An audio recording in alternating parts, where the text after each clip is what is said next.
So let's start. It's very interesting and useful topic, arguments.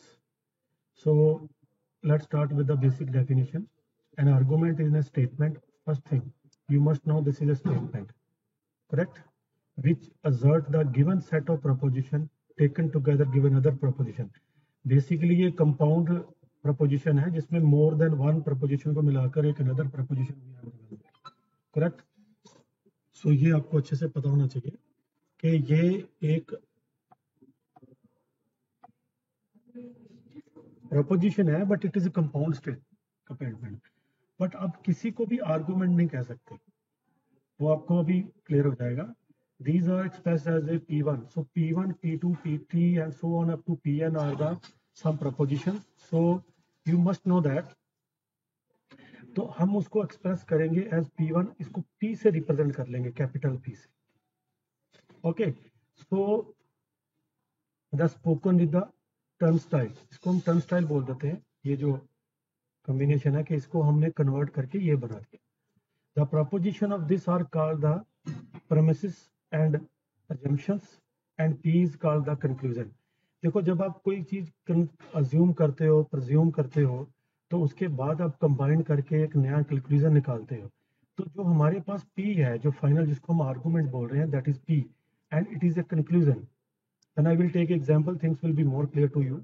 But जो उसकी जो individual चीजें जो P1, P2 एंड सब हैं, these are known as premises और assumptions. कि कुछ assumption लिया और उसको combine किया, we are getting some conclusion. ठीक है. अब the most important thing is the validity of argument. This is very interesting. अगर कोई argument valid कब होगा या नहीं होगा, what is the meaning of that? तो जैसे हमने एक आर्गुमेंट लिया, that is a combination of all this is true. अगर वो ट्रू हो, कब होगा? If P is true whenever all the P1, P2 are true. अगर ये सारे ट्रू होंगे तो ये ट्रू होगा. ऐसा क्यों? क्योंकि वैलिडिटी चेक करने के लिए we will make the relationship, we will put and between them. और आपको पता है जब एंड ऑपरेटर यूज करते हैं हम, करेक्ट, कंजक्शन ऑपरेटर यूज करते हैं, तो उसका मतलब क्या होता है कि अगर दोनों साइड ट्रू होंगी then result will be true. तो हमें क्या चेक करना है? हमें वी वांट टू चेक, ये जो आपकी रिलेशनशिप ध्यान से देख लो, इसका इंप्लाइज ये. तो अगर ये टोटोलॉजी हो then argument will be valid, otherwise not. The simple thing is there. ठीक है, यहाँ पे एक नोट भी बड़े अच्छे से बनाया हुआ है. If importance to realize that the truth or the conclusion is relevantly as far as validity of the argument is concerned, a truth conclusion is neither necessary nor sufficient for validity of argument. कहने का मतलब किसी conclusion का सही होना ही हमारे लिए importance बनता है, otherwise नहीं बच जाएगा. Now see this example. The test the validity of what? किसकी वैलिडिटी देखनी है? इफ ही वर्क्स हार्ड, ये एक प्रपोजिशन होगी P, जिसको हम P1 बोल देते हैं. He works hard, then he will success. He will success is another proposition, correct. दूसरा, if he is successful then he will be happy. तीन चीजें आ रही हैं. He worked hard, he is successful, he is happy. अब दो चीजें हमने एजम्पशन लिया. एक एजम्पशन लिया हमने ये वाली, दिस वन. दूसरी एजम्पशन ली हमने if he is successful then he will be happy. इन दोनों एजम्पशंस को अब इसके अंदर कुछ इंडिविजुअल हमने ले लिया, जैसे ये P and Q R. R को हमने P को मान लिया, he work hard, Q he successful, he is happy. Because three things are there, जब तो वो सक्सेसफुल है, हार्ड वर्क है और हैप्पी है. अब देखो, पहली जो हमारे पास असम्पशन है उसको हम मैथमेटिक लॉजिकल प्रपोजिशन के अंदर कन्वर्ट कर रहे हैं. If he worked hard, if P then successful means then Q. This is means इसका हमारा बन गया if P then Q. Understand? Correct. The second is if he is successful, then he will be happy. तो successful और he will be happy, उसका बन गया successful then it will be happy. ये दो हमारे पास assumptions बन गई। आपको पता है अगर इसकी वैलिडिटी चेक करनी है, टेस्ट द वैलिडिटी, आप इसको एंड लगाओगे। Okay, what you will put and, और फाइनली अब ध्यान दो आगे क्या बोला, therefore hard work leads to the happiness. ये आपने कंक्लूजन निकाला। अंडरस्टैंड? आपने कंक्लूजन क्या निकाला? देखो दो assumption ली। If he work hard then is successful, अगर वो हार्ड वर्क करेगा सक्सेसफुल होगा, अगर वो सक्सेसफुल है तो वो हैप्पी होगा। इसका कंक्लूजन क्या निकाला कि अगर हार्ड वर्क बंदा करता है तो वो हैप्पी हो जाता है। तो ये हमारी पी है, कैपिटल पी। अब समझ गए होंगे, ये वाली capital P implies capital P. तो कैपिटल पी क्या हुआ? Hard work leads to the happiness. तो hard work leads to the happiness का मतलब क्या हुआ? If you will put hard work हमारे पास है पी और हैप्पीनेस क्या हमारे पास R, means P implies R. तो ये हमारे पास कैपिटल पी हो गया। तो आपको पता है कि अगर what I told you that if P1 P2 P3 are some assumptions, आपने उनके बीच में एंड लगाना है तो इंप्लाइज पी को करना है। तो अगर ये टोटोलॉजी हो जाए देन आर्गुमेंट इज वैलिड। ये you must keep this thing in your mind, कैसे वैलिडिटी चेक करनी है। तो ये हमारे पास है P1, जैसे ये P2 हो गया और ये बेटा जी P। तो आपने इसके बीच दोनों के बीच में एंड लगाया और ये आपने लगा दिया। Now you are going to check it. देखो जी P है, we have 3 variable P Q and R। तो आपको बोला था there will be 8 combination, T T T true true true. तो आपको 8 कॉम्बिनेशन बनेंगे। ये आपको अच्छे से एक्सप्लेन किया हुआ है हमने yesterday. So now you need to make this P1, P to Q, and you must know the result.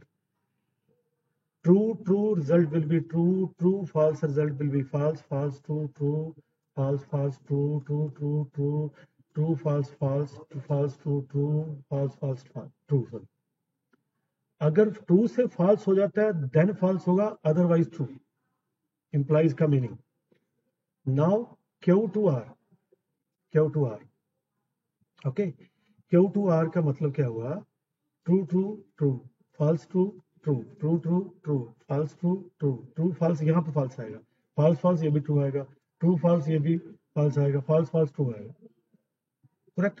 Now you will find this and दोनों के बीच में एंड मतलब दोनों ट्रू तो then true, otherwise false. So true, false, true, false, true. Understand?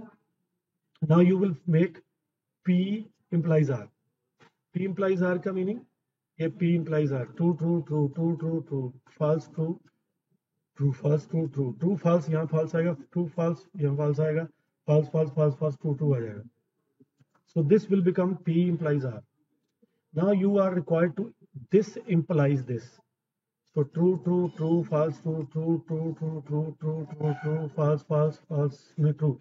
सिर्फ false से true होगा तो false होगा, तो nobody, you will not get any false. So what you are getting? Your final statement you are getting, it is a tautology. So hence the argument is valid. Understand? Hence the argument is, listen, this is another example, important example. Prove the validity of argument. A man is bachelor, he is unhappy. Okay. तो देखो यहाँ पे we have 3 things, a bachelor, unhappy and young, die young. Okay, 3 चीजें हैं। Man is a bachelor, up you have consider P. Man is unhappy, you have a consider Q. Man die young. Correct? Man die young. 3 आपने proposition consider कर लिया। Now the first assumption you have made, a man, if man is bachelor, he is unhappy. Bachelor से P से Q, this is P1.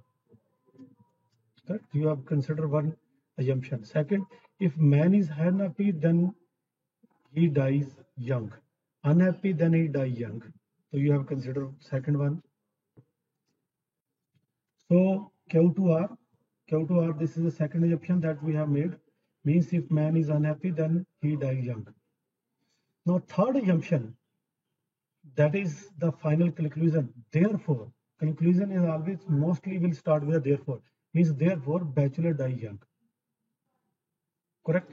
So this is the, you need to check the validity of this argument.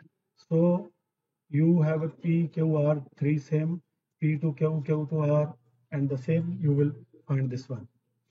Nothing is different. Same kind of a thing is there, but you need to do with your pen or paper. Otherwise, you will not understand properly. Okay, so you must know that the finally result will be tautology. Tautology means our result must be true. अगर true आते हैं सारे, then if it is tautology means अगर ये tautology बनती है, then argument is valid, otherwise not. Okay, we have here, there is the proposition generated by a set. किसी एक सेट के से हम प्रोपोजिशन को जनरेट कर रहे हैं. So what is that? अगर let S be any set of proposition means उसके अंदर एस के अंदर we have a number of proposition.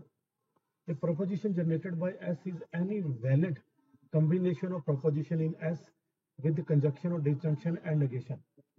एक चीज याद रख लो कि अगर आप एस में से कोई सेट ऑफ प्रोपोजिशन लेते हो, S is a collection of propositions.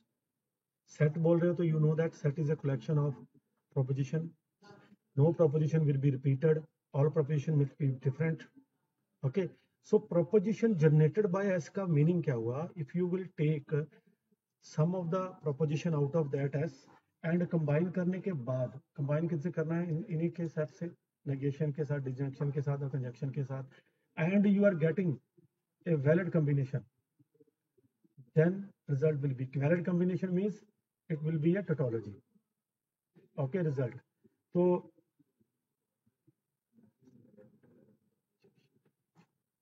तो यहाँ पे एक अच्छा बिल्कुल परफेक्ट नोट दिया हुआ है कि जब हम जनरेट की बात कर रहे हैं तो इसमें conditional and by conditional. Conditional ये होता है, this is the conditional.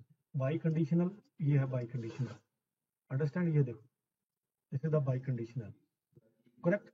Are not included as they are obtained from the conjunction, disjunction or negation. ये आपको क्लियर कर दिया उन्होंने कि they are not allowed to use included in that one.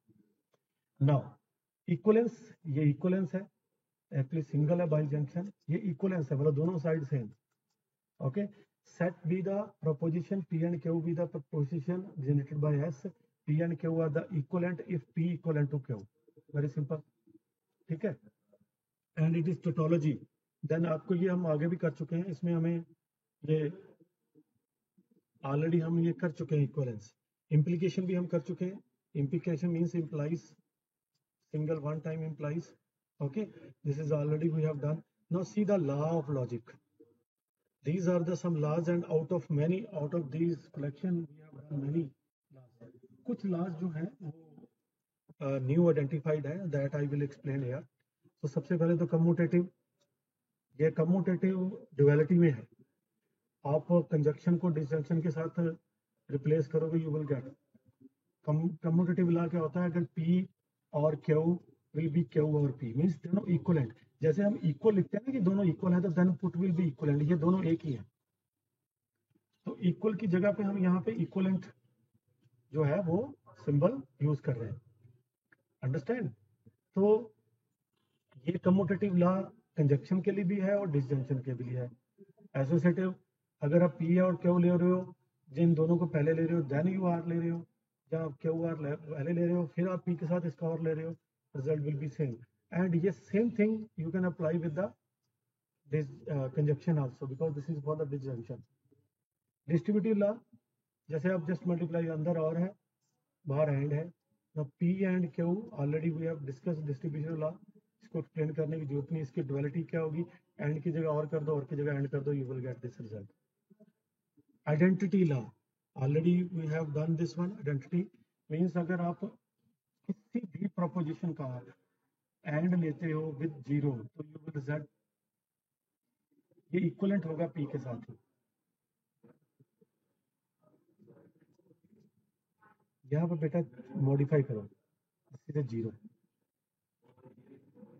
Not, false. And जब लोगे तो false मिलेगा, ठीक है। एंड यहाँ पे क्या है, p और 1, result will be p always, because अगर 0 और 1 होगा रिजल्ट विल बी, ना ये भी मिस्टेक कर दिया उन्होंने। चलो आगे। ये जो सारे लॉज हैं राइट फ्रॉम, इसको एक एक लॉज को आपने अच्छे तरह से अपने दिमाग में बिठाना है अगर आप इसके ऊपर क्वेश्चन अटेम्प्ट करना चाहते हो। Commutative law, associative law, distributive law, identity तो you just cancel it, negation, idempotent, null law, absorption law याद होना चाहिए, this is option law, De Morgan law, you must know that, innovation law. Next is the detachment. Detachment का मतलब क्या हुआ, ये भी आप प्रूव कर सकते हो, you can prove with the help of truth table. P implies Q हो और एंड ले लो आप P के साथ, रिजल्ट विल बी Q। ये implies कर रहा है, ये इक्वलेंट नहीं है, ये implies है, करेक्ट। ये इम्प्लीकेशन है, इम्प्लीकेशन होता है ये वाली, किसी को ये implies कर रहा है, ये है तो ये है, मीन्स ये है तो ये है। अच्छा एक चीज आप देखना चाहते हो, बड़ा इंटरेस्टिंग है, तो मैं आपको यहाँ बनाकर देता हूँ, फिर आपको इंटरेस्टिंग लगेगा कि मैंने यहाँ पी लिया, क्यों लिया, true true true, false false, true false false. अब सबसे पहले इम्प्लाइज निकालो, पी इम्प्लाइज क्यों, तो पी इम्प्लाइज क्यों आपने बनाया, ट्री और टी, ओके। तो आपके पास ये आ गया true to T, result is true to false, ये फॉल्स हो गया, ये ट्रू हो गया, ये ट्रू हो गया। देन एंड ले लो, P इम्प्लाइज क्यू का एंड ले लीजिए आप P के साथ, P के साथ, P के साथ जब एंड लोगे आप P इम्प्लाइज क्यू का, तो यू P इम्प्लाइज क्यू का P के साथ लोगे, ये पहले है, जो इससे कोई फर्क नहीं पड़ेगा, true true false false, true false false, true false false, understand, correct. तो हमारे को अगर मैं इम्प्लाइज करता हूँ इसको क्यू के साथ, इसको अगर मैं इम्प्लाइज करता हूँ क्यू के साथ, तो बड़ा ध्यान से देखना बेटा, ये जो पूरी स्टेटमेंट है ये वाली, अगर मैं इसको इम्प्लाइज करता हूँ क्यू के साथ, मैं नेक्स्ट बोल रहा हूँ, यहाँ पे लिखने की जगह नहीं थी इसलिए मैंने ये लिखा नहीं, तो आपको समझ होनी चाहिए, करेक्ट। तो क्या बनेगा, this T implies Q, T to T T, F to F T, F to T T, F to F T, देखो टोटोलॉजी आ गई, तो ये सारे टोटोलॉजी है, this is tautology, implication must be tautology, tautology, tautology, tautology, tautology, understand, correct। तो ये आपको रिजल्ट याद होने चाहिए। लो जी, तो देखिए ये मेरे पास कंट्रापोजिटिव हम ऑलरेडी कर चुके, कंट्रापोजिटिव का मतलब दिस, तो कंट्रापोजिटिव हो गया, ये डिसजंक्शन हो गया, डिसजंक्शन का पी से ये बन जाता है इम्प्लाई, ये रिजल्ट ट्रूथ होना चाहिए, आपको पता होना चाहिए डिसजंक्शन क्या है, कंजक्टिव सिंप्लीफिकेशन और डिसजंक्टिव सिंप्लीफिकेशन, ये दो तरह की सिंप्लीफिकेशन है। पी का एंड लेते हो क्यू को, इम्प्लाई पी करोगे ट्रू मिलेगा, पी का एंड लेते हो क्यू के साथ, इम्प्लाइज क्यू करोगे ट्रू मिलेगा, पी और क्यू लोगे एंड लोगे नॉट पी के साथ, तो क्यू होगा इम्प्लाइज का, ये भी टोटोलॉजी होगा, ये भी टोटोलॉजी होगा, understand. Chain rule, chain rule जैसे हमने पीछे भी प्रूव किया, वो चेन रूल ही है, P to Q, Q to R, P to R, P to Q, Q to R, P to R, this is all tautology. ये तो आपका पीछे हमने बनाया हुआ आर्गूमेंट, इसी के बेस पे बनाया हुआ। Conditional equivalence, this is the conditional equivalence, तीनों ही आपस में इक्वलेंट है। बाई कंडीशनल, ये भी बाई कंडीशनल ही है, बट ये ध्यान से देखो, इसके बीच में बाई कंडीशनल लगा हुआ है, means P to Q, Q to P होगा, तो इसका मतलब पी टू क्यू है, ये सब इक्वलेंट है, ये सब इक्वलेंट है। And this is the proof of the chain rule. Already we have done in the previous argument. When we have discussed the argument, we have proved it. Is it okay?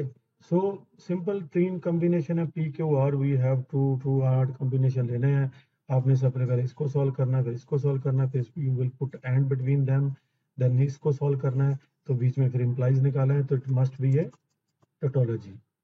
So very simple to prove.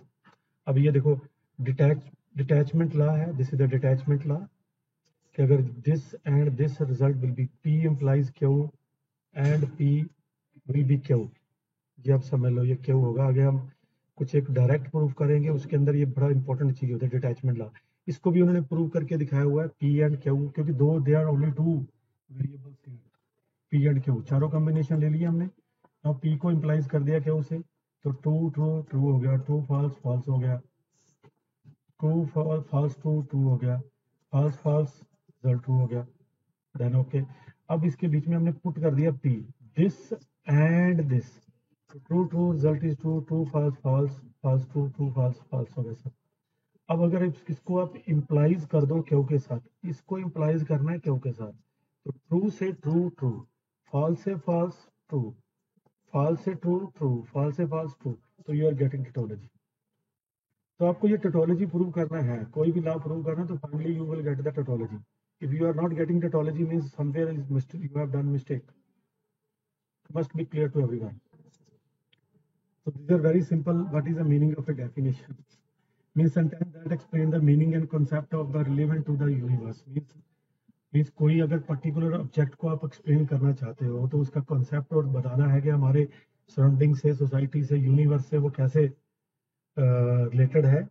So that explain that sentence explain that a sentence को we will name it as a definition.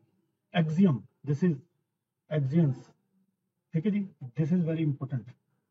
Axioms basically क्या है? The assertion about the properties of the universe and the rules for creating the and justify more assertions. These rules always include a system of logic that we have developed to this point. ये ऐसे axioms हैं जो ऐसे sentence, ऐसे keywords, ऐसे आपके statement होती हैं जिससे आप जस्टिफाई करते हो, मींस रूल्स बनाते हो, लॉजिकली आप उसको चेक करते हो। जैसे 2 इज इक्वल टू 2, और इनको एक्सियम्स को प्रूव करने की जरूरत नहीं होती, you need not to prove the axioms, understand. तो ये आपको चीज क्लियर होनी चाहिए। जैसे if you will added to the equals then results are equals, okay. तो ऐसे करके आपको if you will subtracted from the equal then reminder is equal, इस तरह की चीजें, तो ये सारी एक्सियम्स के अंदर आते हैं। Now the theorem, the additional assertions mentioned above. अब थ्योरम एक्चुअली क्या होता है? ऐसा स्टेटमेंट होता है जिसको हम प्रूव करते हैं, ठीक है। जो एक्सियम्स होता है उसको need not to prove that logically correct. यहाँ पे कुछ इतना इफेक्टिवली इन्होंने बताया नहीं, but I will explain to you. Means theorems are the those things जिनको आप प्रूव करने की रिक्वायरमेंट है, करेक्ट। अब उन्होंने एक एग्जांपल दी हुई है इन यूक्लिड ज्योमेट्री। ये यूक्लिड बहुत रिनाउंड मैथमेटिशियन हुआ जिसने ज्योमेट्री के ऊपर बहुत कुछ हमें दिया हुआ है। तो इवन लोअर क्लासेस के अंदर हम इसके ऊपर बहुत सारे जो रिजल्ट दिए हुए यूक्लिड ने वो हम स्टडी करते हैं। Universe consist of points and lines, okay. So two undefined terms, देखो, among the definition is the definition of parallel lines, and among the axioms is the axioms that two distinct parallel lines never meet. देखो, अब आपको पता है कि दो parallel line कभी भी जुड़ मिलती नहीं है, ठीक है। जो एग्जाम्पल के लिए बता रहा हूं आपको कि ये सारी एक्सियम है। अगर आपको ये प्रूव करना हो तो वो थ्योरम के अंदर चले जाता है, in addition to that, okay. तो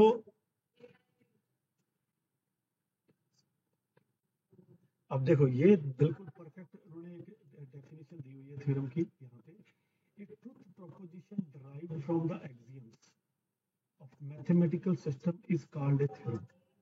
इसको मैं थोड़ा सिंप्लीफाई कर देता हूँ. व्हाट दे आर सेइंग कि अगर हम कुछ एक्सियम्स को मिलाकर एक ऐसी प्रोपोजिशन डेवलप करें जो ट्रूथ हो, जो सही हो, and it will be name as a theorem. Okay, तो जैसे मैं आपको कोई रिजल्ट देता हूँ, अपने हिसाब से बना देता हूँ. जैसे मैंने every composite number has prime factorization, ये रिजल्ट है. ठीक है, every composite number has a prime factorization. मतलब अब हमने ये कंपोजिशन नंबर को यूज किया, प्राइम फैक्टराइजेशन को यूज किया, उससे कंक्लूड करके हमने एक रिजल्ट बना दिया कि हर कंपोजिट नंबर की प्राइम फैक्टराइजेशन होती है. अंडरस्टैंड? तो ये हमने कंक्लूजन निकाला. तो all the theorem can be express in the term of finite number of proposition. बिल्कुल ठीक है, P1 P2 उसके हिस्से लीजिए, उनको प्रीमिसेस बोलेंगे, उनको एंड ऑपरेट करके उसको सी में लाएंगे, जस्ट लाइक है जैसे हमने प्रीवियस में आर्गुमेंट बनाया था. ठीक है, अब हमारे पास दो तरह के प्रूफ होते हैं बेटा जी. किसी थ्योरम को प्रूव करना है, there are two important types of proof, namely direct और इनडायरेक्ट प्रूफ. एक तो ट्रुथ टेबल है, that is a separate thing. Now here we are going to do with a different kind of steps. तो सबसे पहले क्या है कि रूल टू फाइंड, ये रूल्स दिए हैं उन्होंने डायरेक्ट प्रूफ में. अब ये ज्यादा इसको इससे कोई अब खास नहीं आपको पता लगनी है डायरेक्ट प्रूफ क्या है. बेसिकली मैं बताऊंगा विद एग्जांपल से. It must terminate a finite number of steps. पहली बात तो जो टर्मिनेट होना चाहिए, ये नहीं कि चलता ही रहे प्रूफ ही ना हो. ठीक है, ये आप छोड़िए, मैं आपको सीधा full example for the direct proof कि आपके पास this is the one proposition, this is the another proposition, this is the another proposition. So you have a three proposition and we have a three proposition, correct? तो ध्यान से देखिए, आपने इनको direct prove करना है कि ये जो चीज इंप्लाइज हो रही है ये एस को इंप्लाइज हो रहा है, दिस इंप्लाइज टू एस. तो बड़े ध्यान से समझना जरा. डायरेक्ट प्रूफ क्या है कि आप इनको लोगे और इनको एंड लगाकर ये बना दोगे. This is direct proof. मतलब लेफ्ट हैंड साइड लो और राइट हैंड साइड बना दो. तो कैसे? सबसे पहले आपने प्रीमिसेस लेने हैं. प्रीमिसेस होते हैं जो आपके पास प्रोपोजिशंस हैं, पार्ट्स. जैसे आपने प्रीमिसेस लिया, उसने बताया हुआ है कि प्रीमिसेस का मतलब क्या हुआ है. स्टार्टिंग में हमने बता दिया था कि what is the meaning of premises. देखो, सी दिस वन, ये एक प्रीमिसेस लिया. अब आपकी मर्जी है कि आप कौन सा प्रीमिसेस ले रहे हो. मैं ये प्रीमिसेस दे रहा हूँ. ये अब आपका लॉजिकली कितने स्ट्रांग हो, तो उसके बीच में कौन सा लगाना है, कैसे करोगे. ओके, अब मैंने ये प्रीमिसेस लिया और उसके साथ देखो बीच में एंड है. इन तीनों के बीच में एंड लगाना है, आपको पता है एंड लगाएंगे. तो आपके पास दूसरा प्रीमिसेस मैंने ये लिया, ये और ये, उसके बीच में डिसजंक्शन सिंप्लीफिकेशन लगा दिया. डिसजंक्शन सिंप्लीफिकेशन, अब आपको फार्मूला पता होना चाहिए. डिसजंक्शन सिंप्लीफिकेशन क्या बोलता है कि अगर आपके पास P और Q है, वो मैं शो भी कर सकता हूं आपको, और यहाँ पे मैं ऐसे सीधा बता रहा हूं. तो अगर आपके पास P और Q है, डिसजंक्शन सिंप्लीफिकेशन, और एंड ले रहे हो आप नॉट Q के साथ. ओके, एंड ले रहे हो नॉट Q के साथ, then result will be P. Means जो ये और ये आपस में नॉट में, तो रिजल्ट आपके पास जो भी ये है वो आ जाएगा. अब ध्यान दीजिए, व्हाट यू डिड है, आपने ये लिया नॉट P लिया और Q लिया. आपने एंड किसके साथ लिया, इसके साथ. You put and with this, तो जो भी ये रिजल्ट होगा ये आ जाएगा. किसके इक्वल आ जाएगा, आपके पास आ जाएगा, वो इंप्लाइज होता है बेसिकली. इस जंक्शन में ये इंप्लाइज होता है कि किसको इंप्लाइज कर जाएगा, you will get not P. आपके पास ये आएगा इम्प्लाइज नॉट पी, करेक्ट, ये नॉट पी आ जाएगा। तो इन दोनों के बीच में, और यहाँ बोला कि वन को इक्वेशन नंबर 1 और 2 के बीच में हमने डिसजंक्शन इम्प्लीकेशन से रिजल्ट में आ गया नॉट पी, और इन दोनों को सॉल्व करके हमारे पास नॉट पी आ गया। ओके, अब मेरे पास ये आ गया इन दोनों का result. Then I have taken another premises, ये ले लिया, और अब मैंने 3 और 4 के बीच में फिर से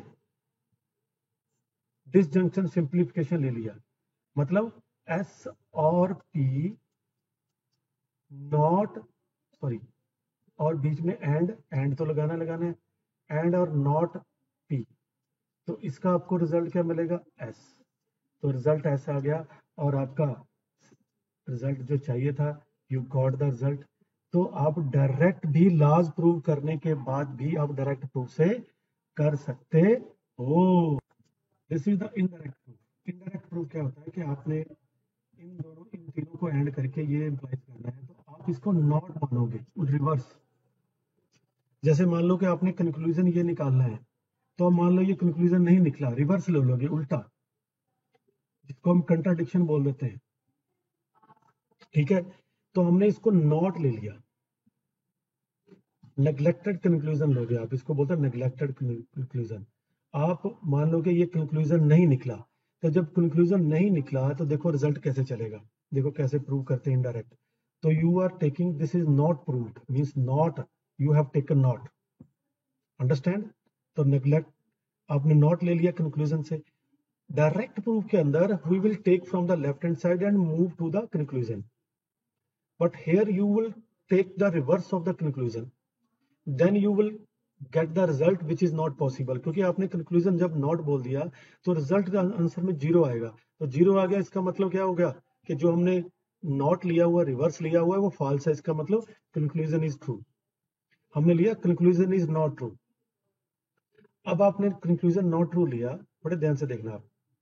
तो हमने क्या किया, इसके ऊपर ये नॉट लगाया, तो नॉट आपका डिमॉर्गन लॉ लगाने के बाद ये और के बीच में एंड बन जाएगा, very much clear, means not S और R, that will become not S and not R, correct, ये चीज बन जाएगी हमारे पास, अंडरस्टैंड। तो डिमॉर्गन लगा गया।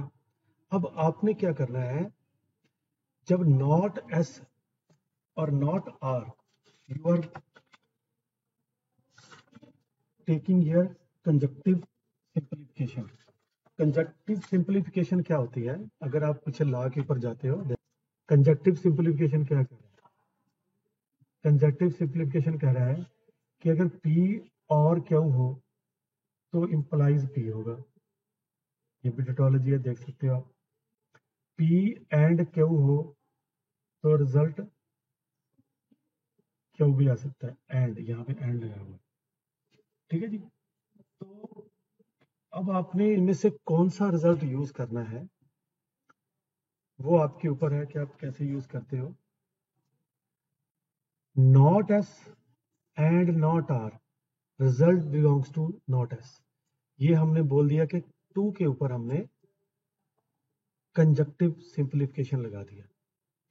अब हम कंक्लूजन से नॉट एस ले आए हैं, नॉट एस के बाद हमने एक प्रीमिसिस लिया, एक प्रमाइस लिया, यहां से ये प्रमाइस लिया हमने S2 R। अब ये थोड़ा लॉजिकल है कि ये क्यों लेना, ये क्यों नहीं लेना हमें, क्योंकि जिसमें S इन्वॉल्व है यहाँ पे नॉट एस आ चुका है, ठीक है।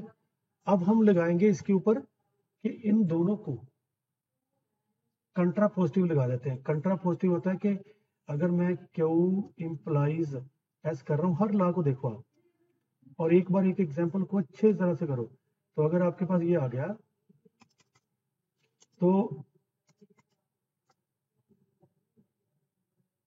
आपके पास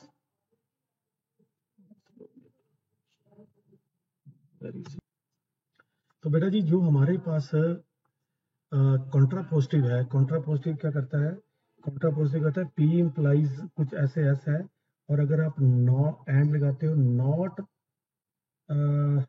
एस के साथ, अगर आप नॉट एस के साथ इसका एंड लगाते हो तो you will implies not Q.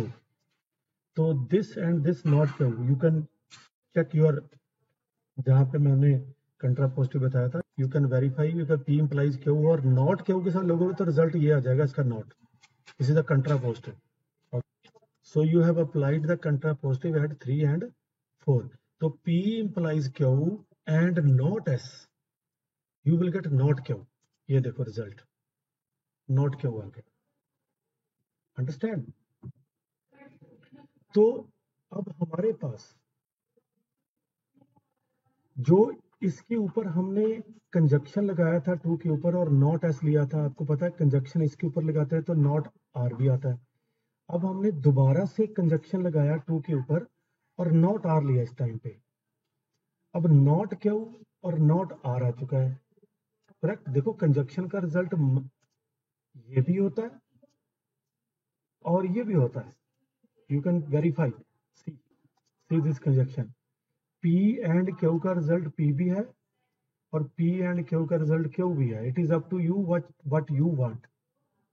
अब मेरे पास आ चुका है नॉट आर नॉट Q, तो नॉट Q और taken my not R from the conjunction of 2, earlier I have taken not S, now I am taking not are. तो not Q और नॉट आर का अब ये हमारे पास 5th और 6th हमारे पास बन चुकी है, ध्यान से देखना जरा। Now I M taking another premise, which premise? P to R, P to R मैंने ले लिया। अब P to R के साथ नॉट P ले रहा हूं, कंट्रापोजिटिव ले रहा हूं, तो नॉट, देखो ध्यान से, P to R not and with not P, देखो 6 सॉरी ये लिया इसके साथ, क्योंकि P to R है और नॉट R लेंगे तो नॉट P रिजल्ट में आ जाएगा। ये देख लिए, अगर Q to S है तो नॉट S लेंगे तो नॉट Q आ जाएगा, अगर मेरे पास P to R है तो नॉट R लूंगा तो नॉट P आ जाएगा। ये मैंने कॉन्ट्रापोजिटिव लिया 6 and 7 का, डन हो गया, नॉट Q आ गया। अब नॉट Q यहां से आ चुका है, ठीक है जी, और नॉ इसको अभी हमने यूज नहीं किया 5th को, तो नॉट Q और नॉट P इसको हमने एंड लगा दिया, डिमॉर्गन लगा के ये नॉट का एंड का और बन गया और बात ये आ गया, ठीक है। अब हम लेंगे नेक्स्ट प्रमाइस, ये P नॉट, सारे प्रमाइस ले रहे हैं तो एक ये रह गया नॉट।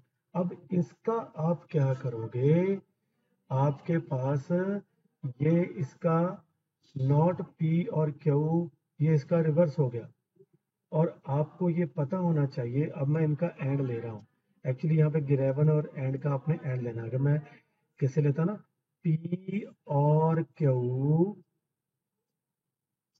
एंड नॉट P और Q, result will be 0। Y?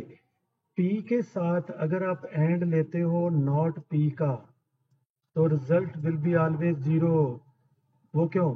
True and false, result is false, false and true, result is false, तो रिजल्ट 0 आ गया।